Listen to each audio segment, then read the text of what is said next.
Good evening. Good to see so many people here on this wintry spring evening. Welcome to our third lecture of this spring 2014 season.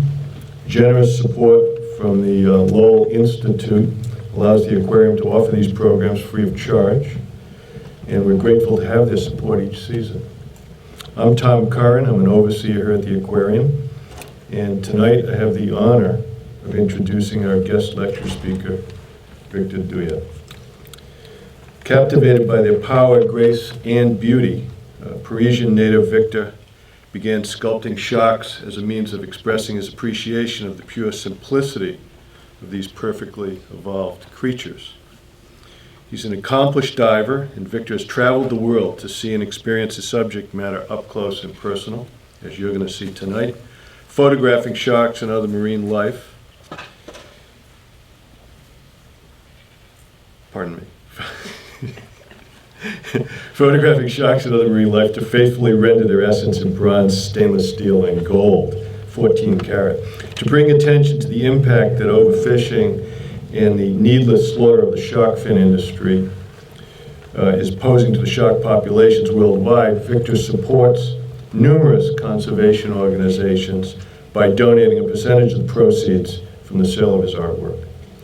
Victor's work is on display at the Museum of Fine Arts in Fort Lauderdale and galleries in Maui and Los Angeles.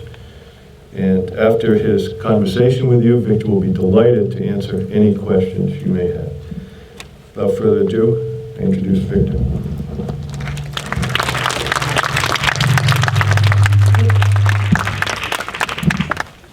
Working? Yeah. All right, good evening. Thank you very much for being here tonight. I want to thank the Aquarium, New England Aquarium, for inviting me, and especially Deb and Gina to make the connection. So I'm here tonight to talk about the lionfish invasion.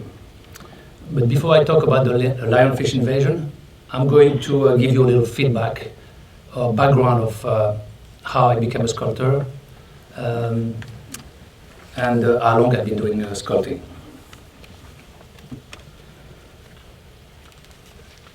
So I have no background whatsoever of any art school. I didn't plan to be a sculptor, it's just a mistake. So what happened is in 2008, I was diving in Sea of Cortez. For people who know Sea of Cortez, there is a great place called El Bajo, who's usually full of hammerhead shark. And I was down with my camera and trying to get some shots of hammerhead shark. Couldn't find any hammerhead shark. But something was telling me that they were here. So I stayed a little bit too long, and I ended up in a decompression chamber, unfortunately. But I saw those hammerhead shark, and they just came up sweet, gorgeous, big hammerhead circling me and my dive body. So when I finished my treatment, I look around to try to buy a piece to display on my living room table. Unfortunately, I didn't find anything. So I decided to sculpt my own hammerhead. So I can sculpt the way I want it and make it exactly the color and the material I want it. So that's how everything started. It's been 6 years now. I did about almost 50 pieces. So the best way for me to show you my work is to give you a little 2-minute slideshow of everything I accomplished the last 6 years.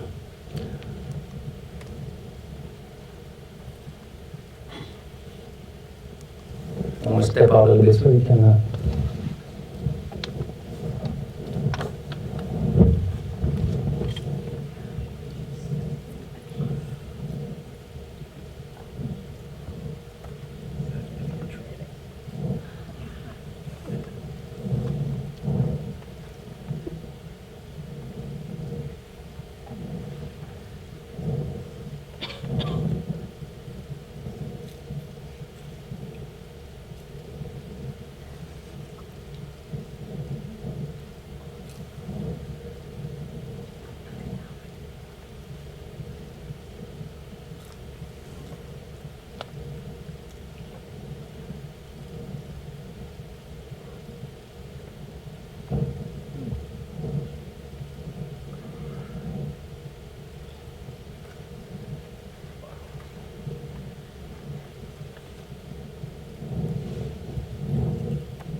So you can see I've been busy.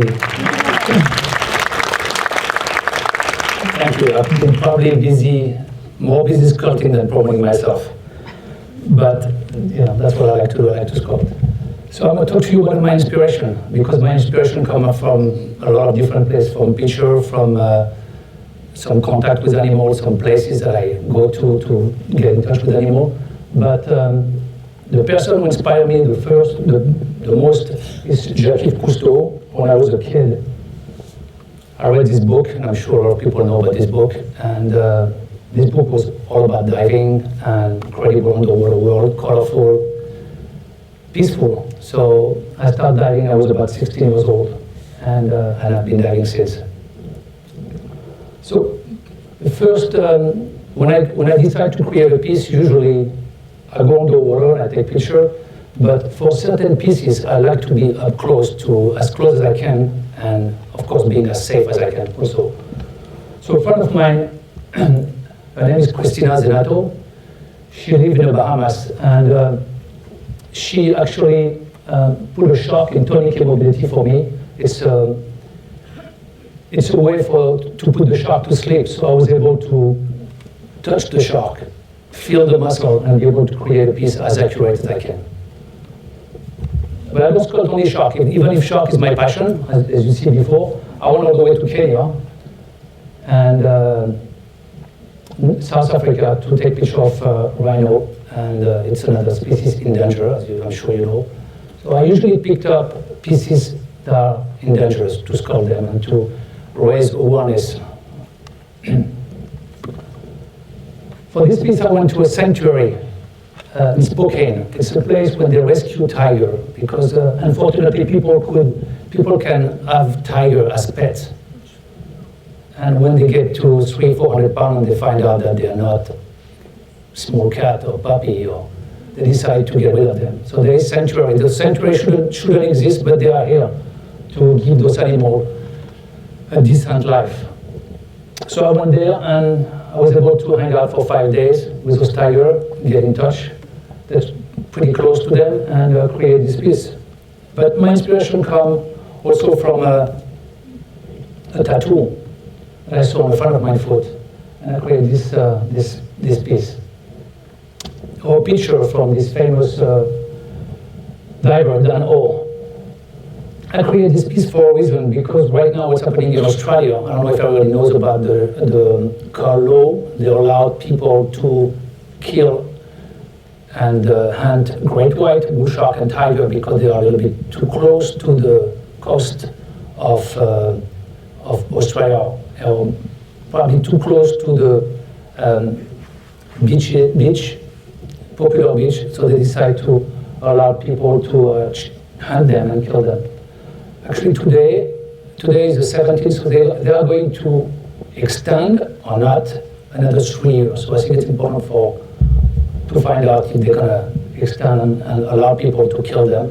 If they do, I think they're going to have a lot of problem with in the ecosystem. If you get rid of a big predator like this, automatically the ecosystem becomes completely unbalanced.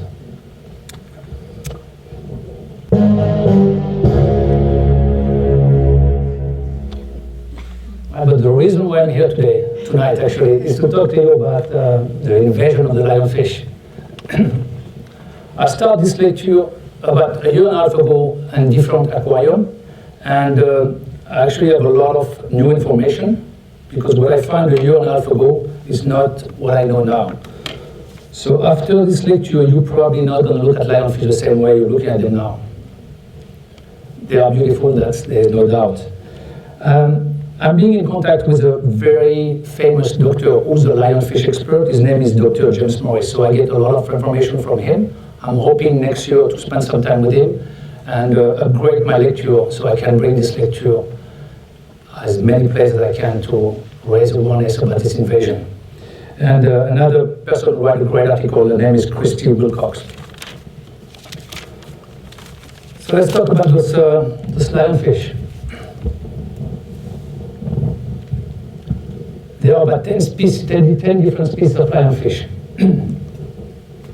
The most common one are the red lionfish, and the devil firefish.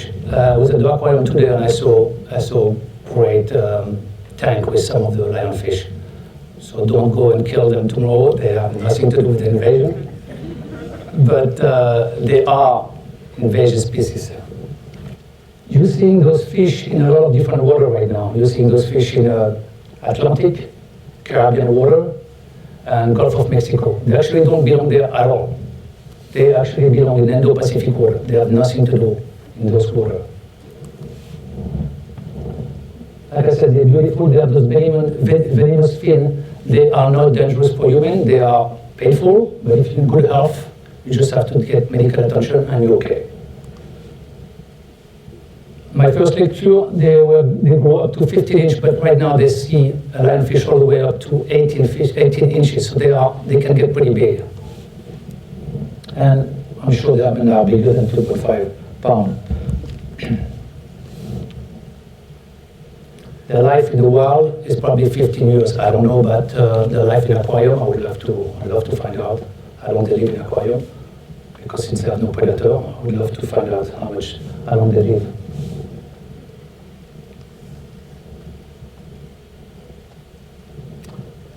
They have no predator in Atlantic, besides human, of course. Atlantic, Gulf of Mexico, and Caribbean. Their predator where they live, usually in Indo-Pacific water. They have comet fish, shark, grouper, and eel.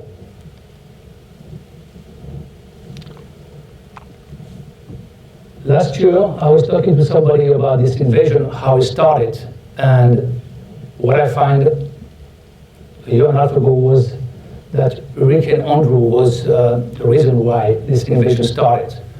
I think from what I understand, Hurricane Andrew damaged some boat and few lionfish were released, and how this invasion started.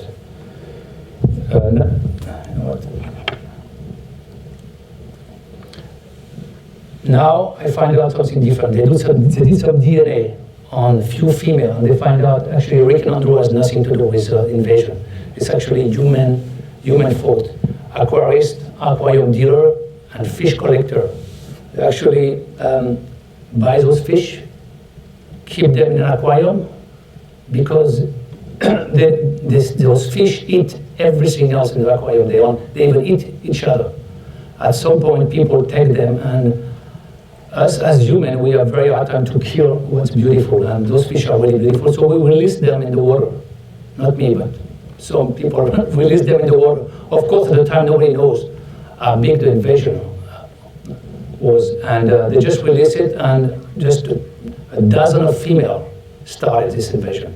So that's what they find out now. It has nothing to do with Hurricane Andrew. So we are actually the cause of this invasion. So next slide is going to be an animated map of this invasion starting in 85. That's where they find the first lionfish in Florida, and all the way to 2013.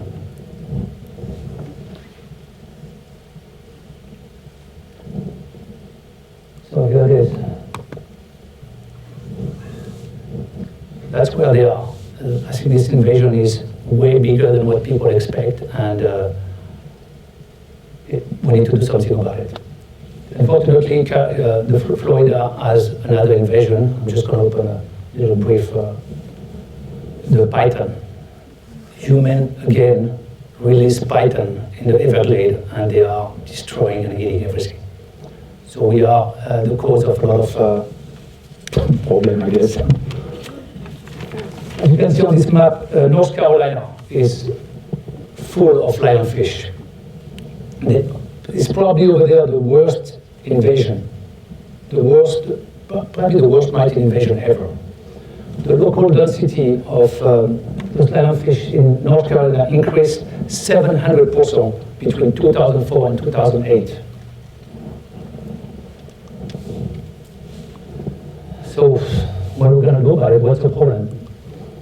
The problem is, like I told you earlier, there are no predator over there. There is fish, there is shark, there is grouper, there is eel, but they don't recognize them as prey. They don't know what they are. They are these beautiful, colorful fish. and they have those huge fin, and the shark are not going to go and kill them. So they have no enemy. They just swim around and do whatever they want. And also because their prey also don't recognize them as prey, it's easier for those prey to hit them. So they just come to them and they just grab them. Because they're not scared of them, they don't recognize them as prey. So they have no predator and they have no prey. And the prey don't recognize them. So that's already, make the problem even bigger. They have a really high rate of reproduction.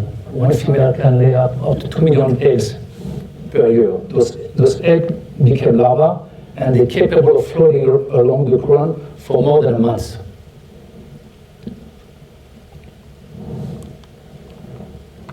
They eat almost everything. A friend of mine who lives in the Cayman Islands sent me a little list of what they find inside the body of those lionfish.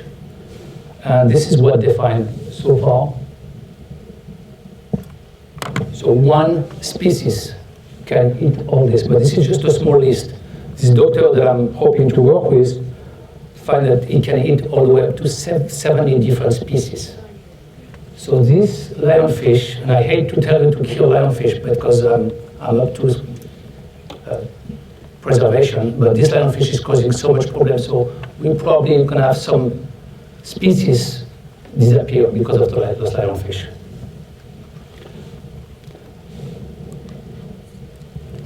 Of course, bigger they are, the bigger prey they can consume. So they not only eat a lot of fishes, they eat a lot of baby. So they actually stop the cycle of reproduction. If they keep eating all the baby of grouper or any other species, they are not going to reproduce, they are not going to grow, and this is going to be the extension. They can consume 20 fish in 30 minutes. So the last study they did in North Carolina, this doctor did, they find out that those fishes, those lionfish in North Carolina are not only fat, they are obese. They actually don't stop eating. They are so obese that they have actually liver disease. And it's the first time they see liver disease on fishes. So they can stop. Those fish in Indo-Pacific water, when they finish eating, they're done. In North Carolina, they keep eating. They keep eating and keep eating. So that's just insane. Their stomach expand up to 2/3 of their size, so they can fill up as much as they can. And some place as many as 1,000 lionfish per acre. 2 meters, the depth you can find them is 2 meters with 6 feet all the way to 140 meters, but it's actually deeper than this. It's 800 feet now. So everything between 6 feet and 800 feet is a potential meal for those lionfish. So that, and they are expecting to reach the top of Brazil. They're probably already there. You can see on the map, they're on the way to Brazil, so the invasion is huge. The problem they have in North Carolina is they cannot really industrially fish those lionfish because they cannot use a net. Lionfish are next to reef and wreck. So the only way to fish them is to send a bunch of divers and just kill them one by one. And even if you bring as many divers as you can, the way they reproduce is so huge that you're not going to be able to do any even dent on the population. So we're dealing with a big problem. They mature early, they grow fast, they breed all year round. When the lionfish arrive on the reef, they reduce the native population of fish 70%. So this is all the good news. And like I told you earlier, they're not painful for humans, but they're actually not scared of humans. That's why they're very easy to photograph, and they're beautiful to photograph. They're not scared of humans. They just put their head down, bring their fin, and you can take picture. So a lot of artists use this lionfish as inspiration. This is a painting of my friend Pascal Lecoq. I don't know if anybody knows him. He's in Florida, and he's used lionfish to create this beautiful painting called The Curse of the Lionfish. So I think us as artists, we have a way to send a message by art. And instead of bringing scientific people all the time, I think some artists could send a message showing beauty, showing an invasion, or showing an extension. So it's a different way to raise awareness about a problem or an extension. So what I decided to do, and not create a painting because I'm a sculptor, but I decided to sculpt a lionfish. So what I'm going to describe you is a different step of the creation of the piece from the photo that I'm taking on the water all the way to the finished product, the patina on the bronze version. So I was aware about this problem when I went to see my friend Christina in the Bahamas, and she starts spearfishing lionfish. And I asked her, what's going on here? Why are there so many lionfish here? And she said, well, you know, they're here and they're not supposed to be here. They eat every other species. So I'm doing my job as spearfishing and kill as many as I can. So take my camera, went on the water. This is not a lionfish.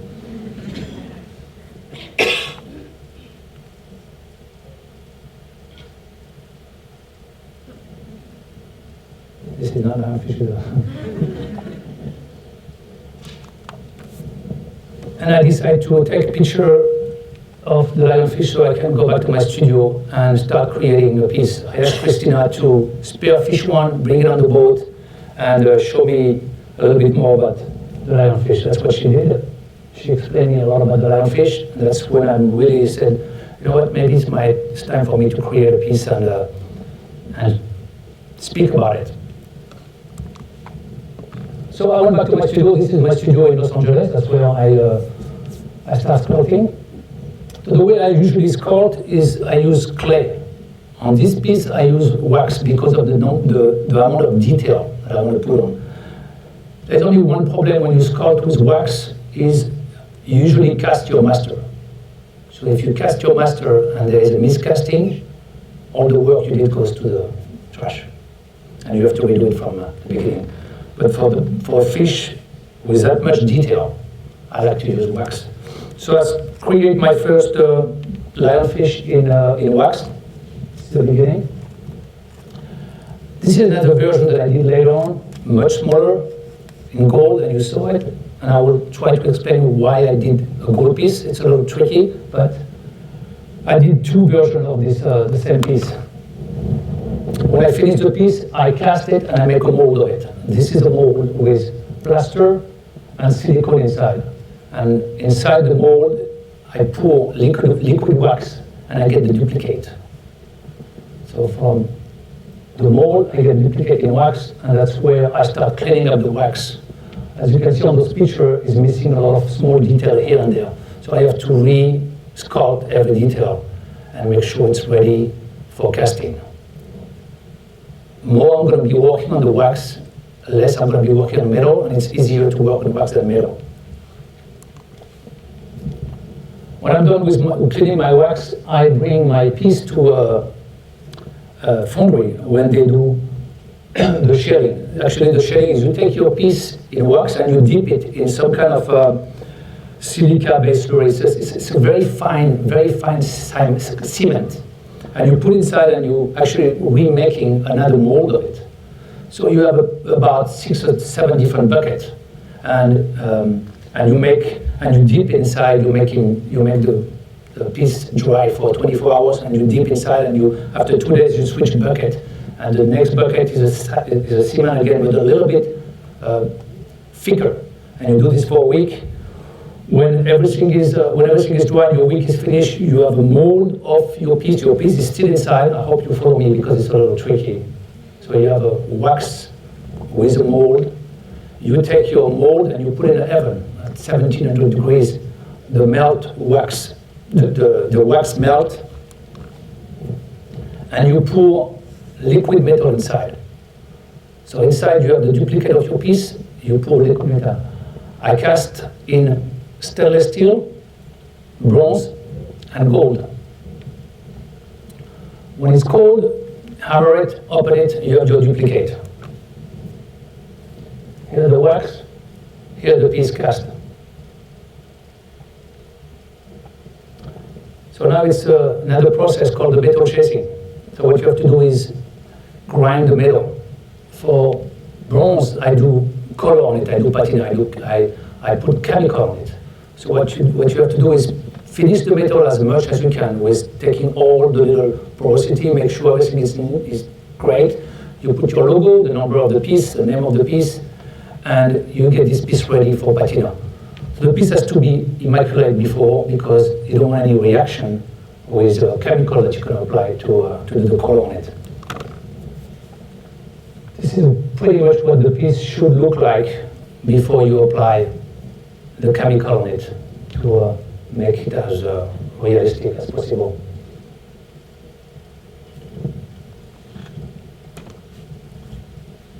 And this is the piece with the patina on it. So the patina is all kind of different chemicals that you apply, heat up the piece with a torch. And you can apply with airbrush, a brush, or spray bottle. The reaction of this different chemical gives you the color that you, or it doesn't, sometimes it doesn't give you the color you want. But usually you get this kind of result. If you don't, you burn everything and you start again until you get what you want. So I work in stainless steel, a way harder metal to work with because it's really hard. When you see usually piece in stainless steel or in chrome, a lot of people do chrome. What they do a different metal and they put a chrome layer on the top, and a micron or 2 microns of chrome. Unfortunately, this goes away. Or if the piece gets damaged, you cannot repolish because it's just a layer of chrome. I do stainless steel because you can polish this for days. You're still gonna get the same finish. It's metal. It's stainless steel with a high polish. It's completely different than chroming a piece. So that's the two versions that I sculpt. You have two ways to reduce a piece. If I want to do the same piece, I can bring to a laser company, a company who's going to laser my piece and make it smaller. Or I can just create another one. I like to create a completely different one. So that's what I do. It takes a huge amount of time, and they don't look the same, but I like it. So why make it easy when you can make it harder, right? So, and these pieces I decide to cast in gold. 18 karat gold is not plated, it's full gold. Okay, I'm going to try to explain you what was my thought when I decided to do a gold piece. I hope you're going to follow me because it's a little tricky. Lionfish is a beautiful animal. If you take the animal and you put it somewhere, it could become a curse. And it's the same with money. For me, the value of the gold is money, and if you use money the wrong way, I see people killing each other for money. So this came to my head, and I don't know why. I just said this piece needs to be in gold because it's going to really show that if you don't use your money correctly, it could become a curse like the lionfish. The lionfish is great in Indo-Pacific water, and I think it should be protected there. And it should be eliminated where they don't belong. That's it. So it's a little, I told you, it's a little twisted. So, well, let's see if we have any solution about this lionfish invasion. Encourage predation among other fish, namely grouper, shark, and snapper. So the grouper is in danger. It's really in danger. They find out, there is some study in Canada, and they find out in few places, if you protect the grouper, you find out less lionfish on the reef. So maybe that's one way to do it. Protecting, actually everything is linked. You know, if you protect this species, it's gonna get rid of this one. So that's one solution. This is the study I was telling you about. And also diver diverse spearfish, lionfish, and try to feed the grouper. They do eat lionfish, but they don't need to be spearfish. Grouper is going to go and is a natural predator. He's maybe not a natural predator in the Bahamas, but he's a natural predator somewhere else. So can you really educate, can you teach a fish to eat something he doesn't recognize as a prey? I don't know. I don't have the answer. I wish I do. I wish I did.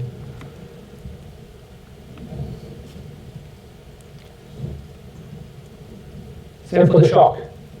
The shark eats lionfish in Indo-Pacific water, but not in the Caribbean. But I witnessed because I was on the water with my friend, and she did spearfish a lionfish, and the shark grabbed it. So they do eat lionfish. But we have the same problem. Can we train shark to eat lionfish? I don't think so. I don't think so. I don't think there's circus anymore. But I think maybe one day there's nothing else to eat, they're going to eat lionfish, or maybe lionfish is going to eat each other, because they do eat each other. Well, I don't know if it's a solution, but definitely protecting grouper is definitely one of the solutions. Lionfish tournament there is plenty of lionfish tournament all the way from Cayman Island to North Carolina. They organize lionfish tournament all over. They give prize. I'm actually invited to one in Florida in end of May to show my lionfish, and also to push people to go in the water with spearfishing. But how many divers do you have to put in the water? The way they reproduce is just insane. So you're not going to be able to do something. But they're trying. So they do tournament everywhere. There's a bunch of tournament that I find.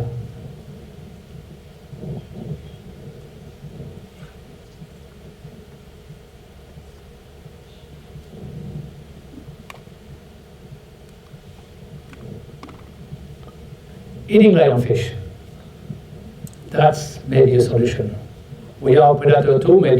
That's maybe our stomach against their stomach. Maybe somebody's going to win. So they're doing a lot of classes. You can. They teach people how to eat lionfish. There's a cookbook. There's classes. There is a restaurant who's serving lionfish. So they're really promoting the lionfish. But the same problem, the problem I talked to you earlier, they cannot fish quantity of lionfish at the same time. So you have to send a bunch of divers and get the lionfish to the restaurant and prepare lionfish. Eat them. Yeah, eat them.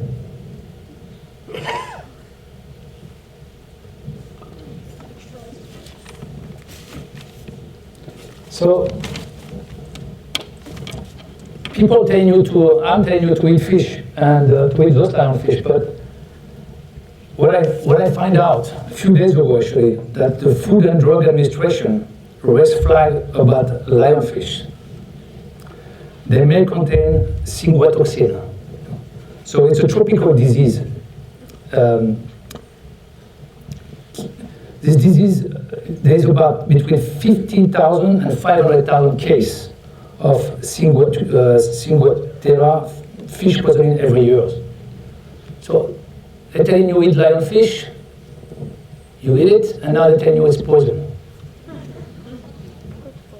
But it's curious because so this poison not come inside the fish, but it doesn't come. They come from actually a little microscopic algae-like animal that live in the tropical water. So I'm not sure if this disease is on the North Carolina fish, lionfish, or it's more on the tropical water, because they find this disease on tropical water lionfish. But it's also funny because even if the lionfish contain this poison, during those tournaments, thousands of lionfish have been eaten, cooked, sashimi, and there is no case of disease on human. So for me, it just doesn't make any sense. I just find out about it. So what I think I should do is just keep my eyes open and my ear open and try to find out a little bit more. But I'm just giving you the information I have, but I want to find out more in the next few months, I hope.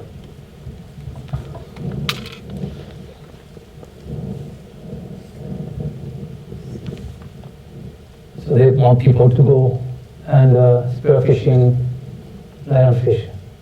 Even somebody came up with actually a little spearfishing tool that you can purchase in Florida, and it's really easy. It makes it easier to fish those lionfish because you don't want to be stung by them. So to finish this lecture, I want to finish with something. With my conclusion. It's not I'm not a scientific, I'm just a sculptor, and I'm going to tell you what I really think. I think the lionfish is making himself comfortable in this very fragile ecosystem. He's exploring new habitat. They are taking over the reef and the wreck. We need to learn how to live with it. This invasion is not going away. Education, I think it's a solution. It's one of the solutions. I don't know if anybody was aware about this invasion and how big is this invasion, but I think education is the solution. And don't forget something, we are responsible for this invasion as humans. So maybe the best way would be not to create another one. Thank you very much.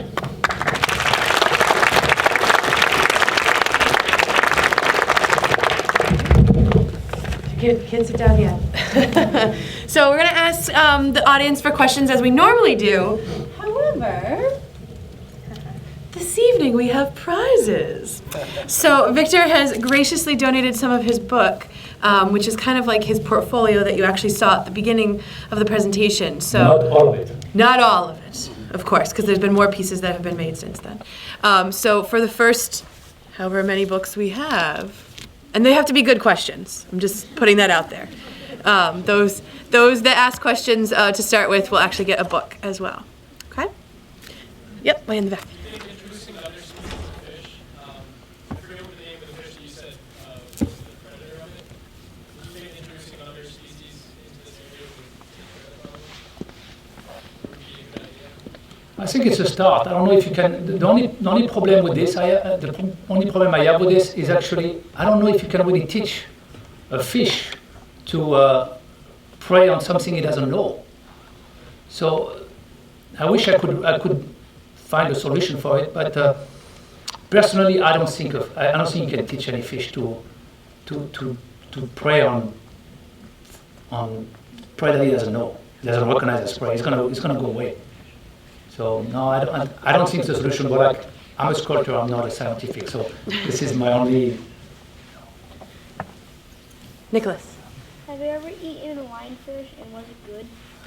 No, I never eat lionfish, but if I go to this tournament, I'm definitely gonna get some poison. All right. Yep, right in the middle there. Yes, you were talking about the parrotfish being especially predatory. The parrotfish is probably one of the most critical fish on the reef. Is there any way to indirectly try to protect at least some semblance of the reef, of the parrotfish in the reef? Is there any way to do it? I'm sure there is a way. I don't know who's gonna, which government is gonna do it. I personally. The percentage you said of the reef, that would be 70%. 70% of the reef, and our reef is declining now as it is, with the change in climate. That basically would upset the entire ecosystem. That would be, I think, the ideal to re-establish the ecosystem, protecting fishes who prey on lionfish. I think that would be the most accurate way to eliminate those lionfish. But they do this with a grouper and it works. But the problem with lionfish is they prey on baby. So that's a big issue, I think, because they're gonna eat a lot of baby, and if the baby cannot grow up and reproduce, the species is gonna go away. Right over here. Is there any research being done on interfering with their reproduction? Are any of the aquariums doing that, or biologists elsewhere that you know of? I don't know. This is why right now I'm in touch with this scientific, Dr. Morris, because I want to know more. I know this invasion is here to stay, so I want to know as much as I can to be able to give the information back. But that would be a solution. I don't know if it's possible to really interfere because the way they are spread out. So how much female do you have to capture to be able to stop the reproduction? I really don't think so. I don't think it's. I wish it could be, but I don't think it's. The invasion is way too big. But there is some government who are paying, who have some kind of budget to protect the reef and kill lionfish. So everybody's doing everything they can right now. All the way in the back. I started learning about the lionfish age back in 2009. I was studying the coral reef right off the Belize. And one of the theories behind the human impact that this has with the resort of Atlantis and their release of the lionfish from their personal tanks. Yeah. Have you heard anything about that in your research? Yeah. That's not hurricane. That's what I mentioned earlier. The problem with the lionfish invasion start with human. It start with a bunch of female being released by human in the water. Fish collector, aquarist, and that's how it started. It has nothing to do with hurricane Andrew because they were here in 1985. So no, they definitely. Let's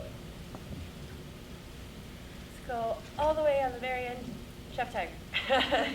In the beginning, you mentioned that you sort of happened on sculpting. You never really studied it. No. But what material did you first use, and how many times did you try until you got it correct?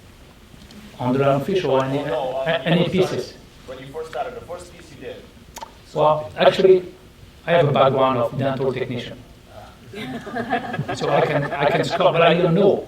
But since you're gonna get the book, you're gonna see this is something inside. If you read it, you're gonna find out that when I was 22 years old, 26 years old actually, I was a dental technician in Paris, and one day I had nothing to do and I sculpted a shark. It's about this big. I have a picture of it. I still have the shark in my house. I don't know why I sculpted a shark. I don't know why I stopped. I was already a diver, but I was not planning to become a sculptor because I became a sculptor without even planning. But I stopped doing what I was doing and I sculpted a shark. I cast this little shark in sterling silver. And here I am 30 years later talking about this. So if you look back to, I'm old enough to look back to my life and everything take place, everything happened for a reason. I know I sculpted this shark because that was my real passion. My passion was not dental technician. But if I wouldn't become a dental technician, I wouldn't learn how to cast, polish, and sculpt. So everything now, since I'm old man now, everything connected. It's pretty interesting, like our life. Yep, over on the end over here. Yeah, my question is to follow up on this young gentleman's question. So does it taste good? And then I guess my comment/question is, if you can excite the Boston, San Francisco, and New York City restaurant industry about a new fish, I think you can probably decimate that fish. And so I guess my question is, do you know anything about, does this meat ship? And could we ship it to New York? Could we ship it to San Francisco and here in Boston? I think this would be an interesting question to ask. I'm sure any fish can be shipped. Yeah. Because, now with plane and ice, we can ship any fish anywhere. But how many divers you can have to put in the water every day to get fish for a restaurant? If you were able to put a big net and grab thousands of lionfish, that would maybe be a solution. But maybe because they have to be per fish one by one, I don't know. Yep, right here in the middle. So you spoke that there were 50,000 cases of people being poisoned by the fish. Yep. Right? Cingatera, yeah. Thank you. So has anybody ever tested the predators of the lionfish to see if they have the toxins in them? Yeah, they have the toxin. They do? Yeah, they do have the toxin. So if somebody eats a grouper that's infected, does it pass through the human who eats the grouper? Is it as bad as eating the lionfish? Well, I know the grouper has a disease because it's eating also lionfish who have the disease. But the grouper is in tropical water, so it's definitely on the top of the food chain. So if you eat other fish who have the disease, he's gonna get this barracuda also as a, Right, and so then when the humans eat the grouper, that's what I'm asking. yeah. Then they get sick from that. They get from, yeah. That was But my- no case of people eating only lionfish. So that's very weird. That's something I didn't really get it. So I have to call this scientific, and I want him to explain me why the FDA wants to put those lists on dangerous fish to eat, but all the people who contact this disease, is that they didn't come from lionfish. So is a lionfish something inside who doesn't spread the disease, but is carrying the disease, but doesn't spread the disease on human? That's what I want to find out. But the FDA is all over the place right now. They don't really know what's going on. If I can comment on this, so sigmatoxin it's a molecule that comes out of red algae. Yeah. So it starts in the algae, and Yeah. whatever eats the algae, it will go up the food chain. But I don't think this algae is on North Carolina or Atlantic. Is definitely a tropical disease. So, but now I don't know if the fish travel that much with this disease and it's going to be able to spread out. But this is probably a next lecture because that's very interesting. Yep, in the yellow. So you spoke of the poison. Yeah. So have scientists been studying if it's like they can test if it's immune to certain fish, or if there's a way they can put it out into the sea life and try to see if they can like immune some of the animals from it? Well, that's what they're doing right now. That's what they're doing. The last thing I read about it is everybody doing the research about this disease right now and find out, because like I said, it's all over the place. They mentioned this and they just left everybody like this. So Also, is it similar to the fugu fish that they have in Japan, or is it just different? it's completely different because you can remove this poison from the fish before you eat it. This one has a disease inside. Yeah. So. Last question all the way over there, the black sweater. Are there any specific egg laying patterns that want to have that of population control, like taking eggs out of the water before they hatch with some lionfish? I wish I could answer this. I know that they reproduce really fast and a lot of eggs, and the eggs become larvae and they float around but I don't know if you can really grab those eggs. I don't know. So they're not in like clusters, like attached to something? Is there anything like seaweed or coral? I don't know. I'm going to find out because that's but it's the same problem. You're gonna there's so many female. You're gonna put one diver behind each female and try to grab the eggs at the right time. So this invasion is too big to control right now. And like I told you at the beginning, I don't know if you're going to look at the lionfish the same way tomorrow morning, because it's really an invasion. They call it the biggest invasion, marine invasion of the century, and it's here to stay. Everybody get a spear. We're going. I'll be right behind you. All right, well, I don't have any more books, but one last question in the very, very back. How far north can they go? Are there some in Massachusetts and are we getting encountered with a swimming globally? I heard, I'm not sure, but I heard that they find lionfish not too far from Boston. So lucky you, they're on their way. The cold water doesn't bother them? The water's warming too. Yep. The lobsters are moving north. Yeah. So they are on the way. I try to find out a bit more about this Boston lionfish, but I'm almost sure that there's somebody find one. I need to look back to it. Definitely. Well, thank you, everyone, for coming, and thank Thank you, you very much. Victor.